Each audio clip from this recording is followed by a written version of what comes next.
Welcome back to your YouTube channel the tutorials. Guys, मेरा नाम है नफीस और आज के वीडियो में हम पढ़ने वाले हैं क्लास 12 के टेक्स्ट बुक से a sleep in the valley by Arthur रिम्बाउड।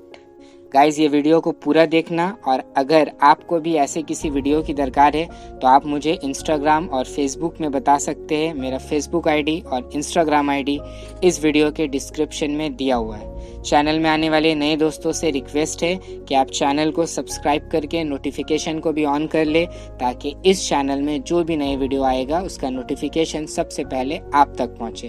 तो चलिए गाइस, करते हैं आज के वीडियो को शुरू।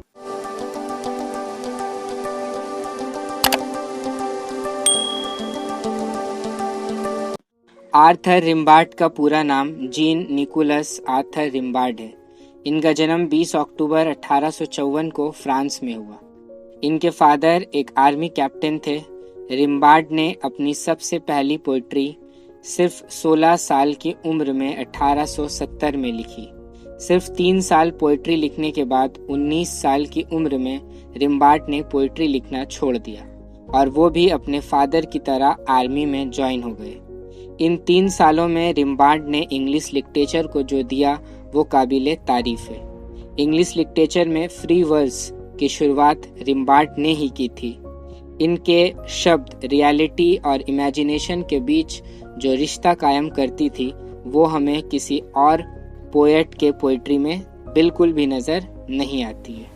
आइए गाइस, पोएम को पढ़ने से पहले पोएम के बारे में कुछ जानकारी हम लोग हासिल कर लेते हैं। तो सबसे पहले इस पोएम का ओरिजिनल टाइटल हम लोग जानेंगे।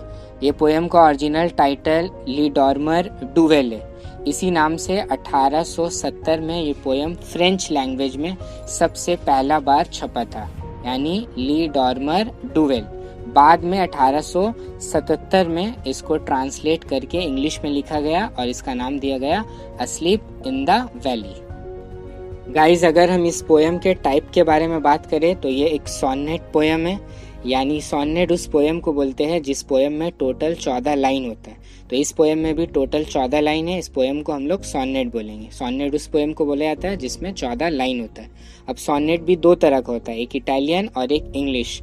तो ये पोएम जो है वो इटालियन सॉनेट है। और इटालियन सॉनेट में क्या होता है, वो सॉनेट जो है यानी 14 लाइन वाला पोएम जो है वो 2 हिस्सों में बटा हुआ रहता है। पहला 8 लाइन को हम लोग ऑक्टेव बोलते हैं और बाकी 6 लाइन को हम लोग सेस्टेट बोलते हैं। तो ये पोएम जो है टाइप वाइज एक इटालियन सॉनेट है।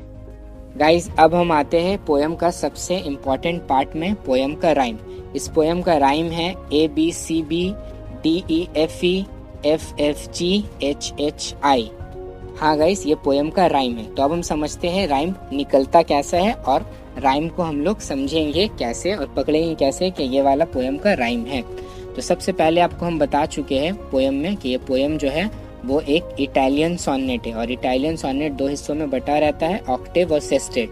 पहला 8 लाइन को हम लोग ऑक्टेव बोलते हैं और वो 8 लाइन भी जो है वो 2 स्ट्रेंजा में बटा हुआ रहता है, 4-4 करके। तो हम लोग देखेंगे पहला 4 लाइन को। पहला 4 लाइन का आखिरी वर्ड क्या क्या लिखा हुआ है। तो पहला लाइन में हम लोग देखेंगे फ्लोज लिखा हुआ है, दूसरा लाइन का आखिरी वर्ड ब्राइट, तीसरा का सन और चौथा का लाइट है। तो हम लोग पहले देखेंगे फ्लोज लिखा हुआ है। फ्लोज को हम लोग अल्फाबेट के हिसाब से उसको ए मान लेंगे।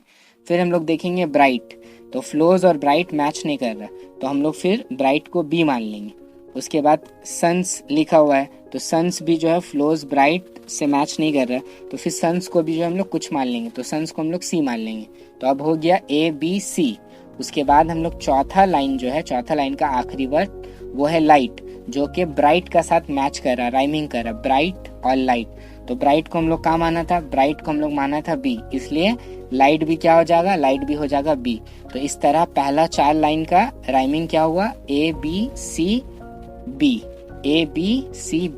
यानी लाइट और ब्राइट मैच कर रहा था तो वो लोग दोनों बी रहा और वो लोग दोनों अलग अलग था तो ए और सी रहा। तो पहले 4 लाइन का राइमिंग हो गया ABCB। अब उसके बाद हम लोग 4 लाइन को देखेंगे वैसे ही।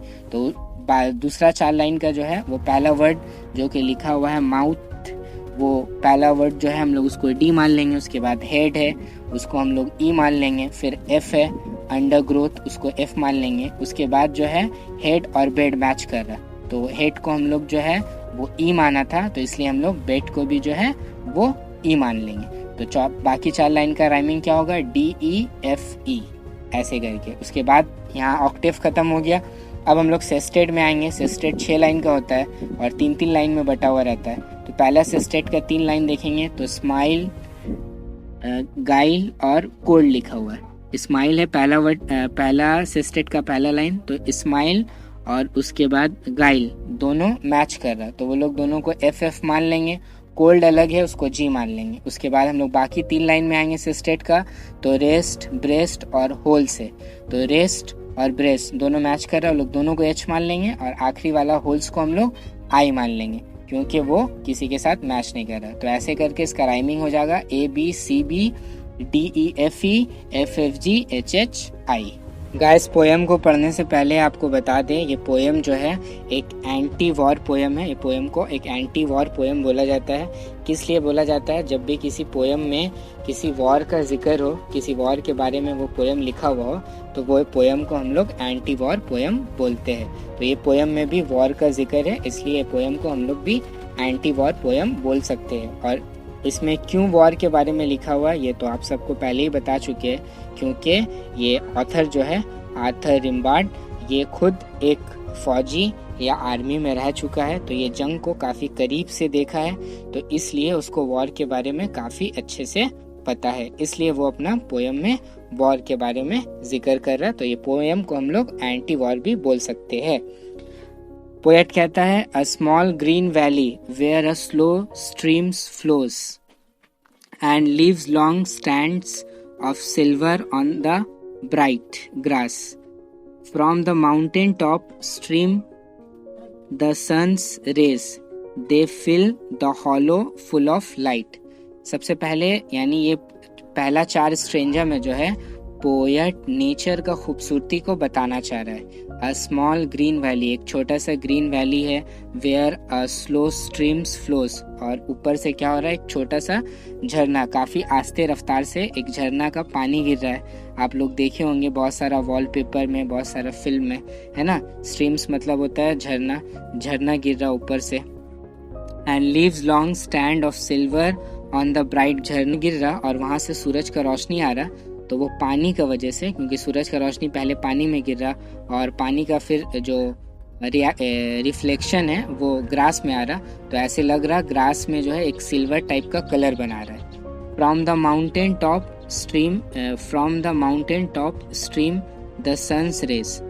और हम लोग देखते हैं कि माउंटेन टॉप, जब हम लोग यहाँ पे वैली का बात करें तो वैली में होता क्या है कि चारों तरफ से हम लोग देखते हैं पहाड़ घिरा हुआ रहता है और बीच में जो है एक हिस्सा जो होता है वो नीचे रहता है, जहाँ से स्ट्रीम ऊपर से नीचे का तरफ, झरना ऊपर से नीचे का तरफ गिरता है। तो माउंटेन टॉप के ऊपर से जो स्ट्रीम बह रहा है, यानी झरना गिर रहा है ऊपर से नीचे की तरफ, और ऊपर से जो सूरज का रोशनी आ रहा है, उसका वजह से क्या है, वो जो नीचे वाला हिस्सा है, they fill the hollow full of light, वो नीचे वाला हिस्सों को पूरी हॉलो यानी खाली जगह को वो लाइट से फुल कर दे रहा। वहाँ पर सूरज का रोशनी जो नहीं पहुँच रहा था, वो माउंटेन टॉप के ऊपर से सूरज का आने वाला रे का वजह से वो हॉलो खाली जगह भी रोशनी से पूरा फुलफिल हो गया।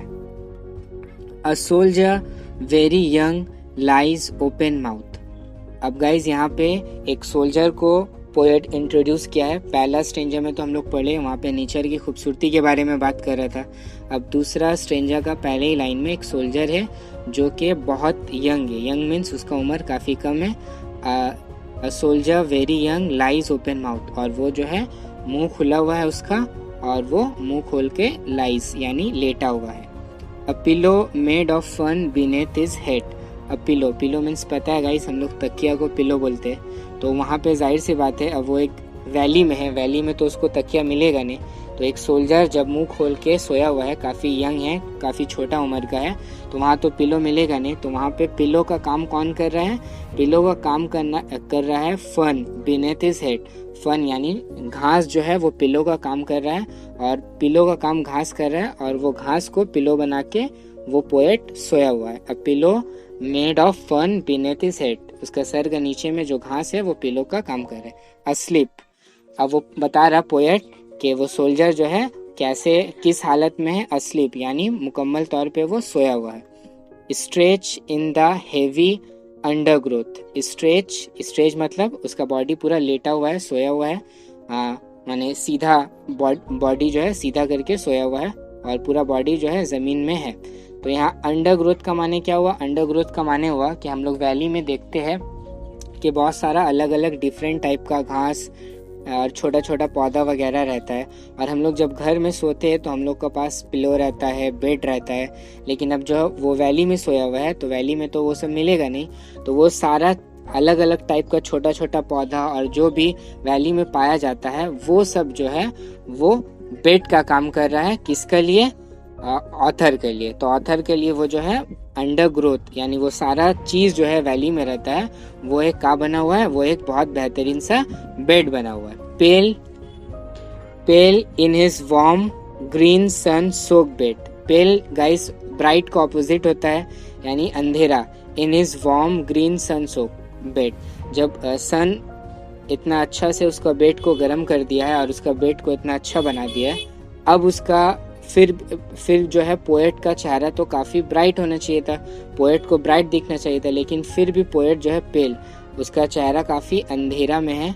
और इतना सारा रोशनी होने का बावजूद, इतना अच्छा बेड, इतना अच्छा पिलो होने का बावजूद भी जो है उसका चेहरा अंधेरा और काला है यानी ब्राइट नहीं है। तो अब क्यों नहीं है वो हम लोग को थर्ड स्टैंजा में पता चलेगा।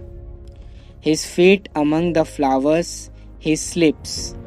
अब इससे पहले वाला स्ट्रेंजा में हम लोग क्या पढ़ा कि वो फन जो है घास उसके लिए तकिया बना हुआ था और अंडर ग्रोथ जो है उसके लिए बेड बना हुआ था।